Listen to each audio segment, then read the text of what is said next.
Comme vous le savez, Jurassic World, Jurassic Park revient au cinéma au mois de juillet. Ça va être une dinguerie, mais entre temps, on reçoit du vieux Jurassic Park. Vieux, mais. Pour les 30 ans. Pour les 30 ans. On s'appelle ça comment? Dino Ashting. Ouais, éclosion de dino quoi. Ouais. Donc ici on est sur le fameux scène où la première fois que Alan Grant et Sadler découvrent les œufs d'un dinosaure. Une scène emblématique, même si bon, on voit que Jurassic Park 1 ils ont que des scènes emblématiques, les 2 et 3, tout on s'en fout. Alors que Lost World il y a ces scènes de fou et que, même dans le 3, je veux dire, il y a moyen de faire plein de choses, mais non. Mais trop gros je pense, tu vois. Dans le sens que chaque fois c'est des petits moments, alors que on ferait une scène de ptérodactyle qui attaque le gars avec son sac à dos, c'est cool mais. Ptérodactyle, le gamin, tu vois, le spinosaure qui attaque le bateau, bah Jaws. Ouais. Je te serais pété. Mais bon. Ouais, ça, Et quand on voit le succès de la toilette, mitigé, tu vois. Ouais, ça va. Ça va, mais c'est beau, mais maintenant Ouais, Jurassic Park c'est plus des scènes emblématiques très cultes que dès que tu as un dinosaure un peu spécial, genre Giganotosaure tout le monde s'en fout, le nouveau T-Rex tout le monde s'en fout, le prochain oiseau qu'on sait jamais son nom, tout le monde s'en fout. Ah, t'es résumé ça. C'est ça, voilà. Donc ici, on est sur un mode diorama qui est un petit peu en retard mais arrivé chez nous, en format 1/10. Les trois persos, ces deux-ci ont déjà été faits en 1/10, elle c'est la toute première fois, sans ce qui est dû à 20e. Non, sorti en 1/10 sur le diorama du Triceratops. C'est du 1/10? Oui. Ah, il est juste là, ouais. J'avais oublié que c'était un 10e. J'ai rentré dans la 20e, mais t'as raison. Non. Donc, du coup, magnifique diorama. Donc, on va commencer sur ce gros stock qui est cool. Très prestigieux muséum. Ce qui est marrant, c'est que c'est très différent par rapport à justement le Nedry avec le Dilophosaure, Ouais. où c'était de la pierre. Là, c'est vraiment une scène emblématique, pas forcément arrachée, mais on se sent comme si on était justement Dans le labo. Ouais. Ouais. Donc c'est très bien représenté à ce niveau-là, que ce soit au niveau du sol, au niveau du Le style de fond marbre est marbre, super beau, hein. qui est justement ici, qui est super bien travaillé. On sent que là, ils vont se dire à chouchouter la pièce. Ouais, ils voulaient que ça soit un truc premium et que ça soit à une certaine taille au niveau de la statue. Ensuite, vous avez du coup le socle avec la fameuse pince qui prend les œufs et qui les retourne régulièrement pour les chauffer, etc. et pour les permettre d'éclore. Ça, c'est très bien fait. C'est une petite pince tranquille. Voilà, il y a le câble qui est posé ici, juste ici. Le trait est propre. Petit broche à certains endroits. En fait, il y a juste ce qu'il faut. Voilà. Et notez que cet appareil, il a été réutilisé, enfin, il a été utilisé à la de Retour vers le futur pour les canettes de Einstein. Ah, ok. Quand il la retourne, c'est les mêmes types de pinces. Ok.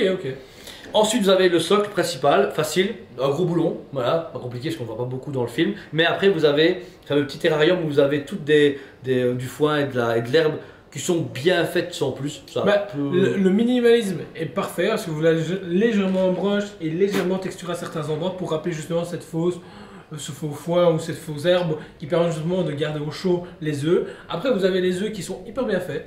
Ça me rappelle le 1 qu'on a justement de chez Chronicle. Ouais.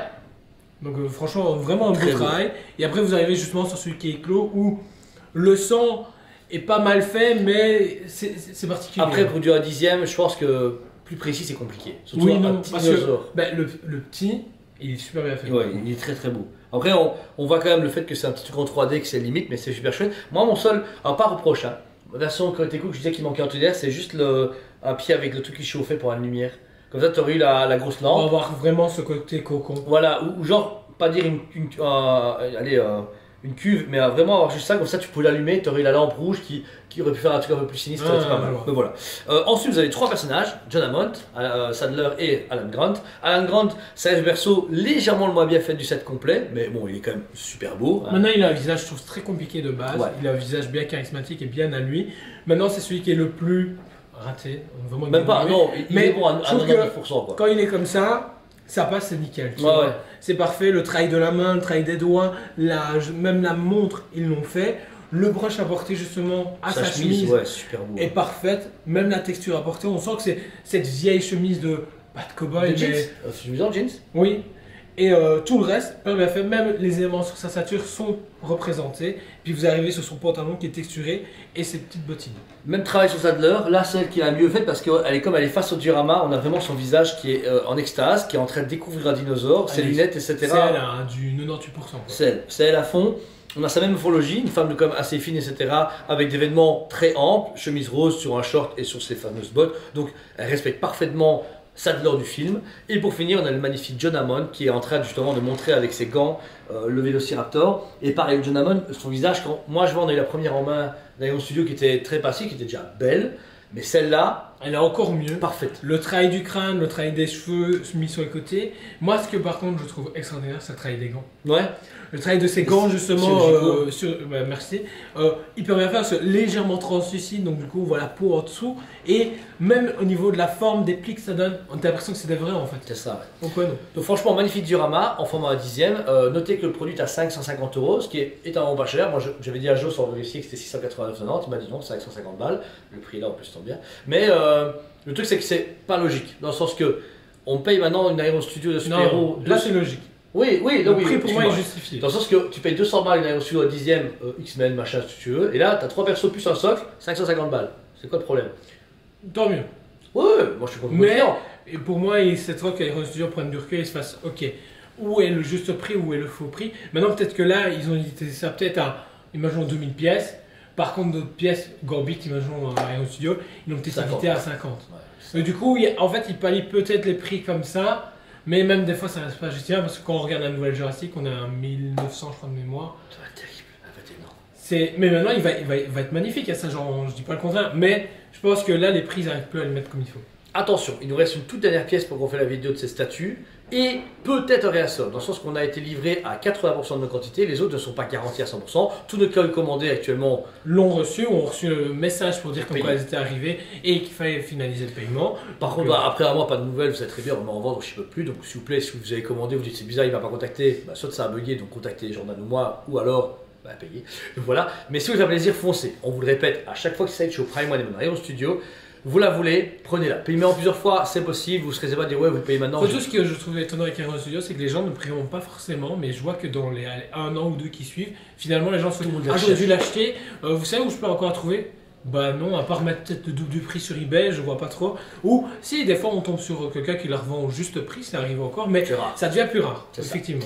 Pour ma part, c'est une statue qui est vraiment incotable, elle est extraordinaire. Malgré ce que je voudrais bien avoir une lampe chauffante et tout, je pense que c'est juste un caprice de fan et de mec qui veut que ça aille un peu plus loin. Mais le minimum syndical pour 550 €, il y est clairement. La finition, la sortie pas trop en retard, je me rappelle, la précommandée il y a plus ou moins un an, et elle est arrivée. Et quand je vois notre vitrine Jurassic Park du musée, je la vois bien au milieu. Bon, elle se retarde parce qu'on va la démonter, mais pour une prochaine expo Jurassic Park qui pourra arriver bientôt, et ben là elle ira parfaitement. Mais ça, vous verrez bien. Et toi, Jo? Incotable, rien à dire. Le côté nostalgique, et c'est une scène qui reste emblématique parce que c'est là où on découvre justement comment on l'envers du décor. Et je trouve ça super cool. Et j'espère qu'on en verra plus dans les prochains Jurassic. Voilà. Ouais, bah c'est vrai qu'il y a eu beaucoup de scènes d'action qui sont mythiques, mais des scènes d'anthologie. Enfin, pas dire calme. De la création, ouais. De comment c'est parti. Parce que Jurassic World Dominion, bah, vite fait 2 secondes avec la mère porteuse, on va dire ça comme ça. Voilà. Et tu te fais, pourquoi vous n'avez pas été plus loin? C'est ça qui est intéressant, c'est l'envers du décor. Mais bon, on verra. Jurassic Park, c'est dinosaures, ça partira toujours bien. Depuis Jurassic World 1, Jurassic Park a remonté dans la cote des clients, un truc de fou, et dans le cœur des gens. Jurassic World, c'est terminé. Dominion a satisfait des gens sans plus, mais a continué jusque maintenant. Et au moment où ça s'essoufflait, Universal s'est dit, hey, nouvelle trilogie qui s'amène à lancer, non seulement permet des gens comme nous qui ce qu'on voulait, Jurassic World était une trilogie magnifique, qui clôturait un peu un arc. Là, on est dans un nouvel arc où c'est plus violent, plus innovant, plus horreur. J'ai l'impression que ça va être un fan du Jurassic Park qui va, comme le premier, où tu avais la pétoche quand t'es jeune, tu fais, ah, c'est un T-Rex. Dans les autres, tu fais, ah ouais, tu vois. Mais oui. Là, j'attends de l'innovation et comme on est sur justement les trucs de prototype, on va sûrement avoir des dinosaures plus proto réel, parce qu'on a eu une de Mus-Rex, une de Raptor, et ça s'arrête là. Alors que dans les plans, on voit dans le premier Jurassic World, il y a des plans avec un Triceratops mélangé avec un iguanon. On se dit, oh, c'est cool, même si certains diraient, ouais, je suis puriste, machin. Il y a un moment, il faut vivre avec son temps. C'est comme Star Wars, 77, 2025. Surtout que Jurassic World, le premier du nom, répond à cette question-là en disant, les gens se lassent trop vite. Ouais, c'est vrai. C'est pour ça que l'expo est là aujourd'hui et pas dans un musée à 4 mètres carrés. Pour y faire faillite. Hein. Oui. Et wow, que le dinosaure s'échappe de ma vitrine et tue tout le monde. Donc voilà, c'était Gérard sur TSP TV. Merci à vous tous et n'hésitez pas à vous abonner. On vous aime beaucoup. Et on vous dit à très bientôt. On vous aime beaucoup et on vous dit à très bientôt.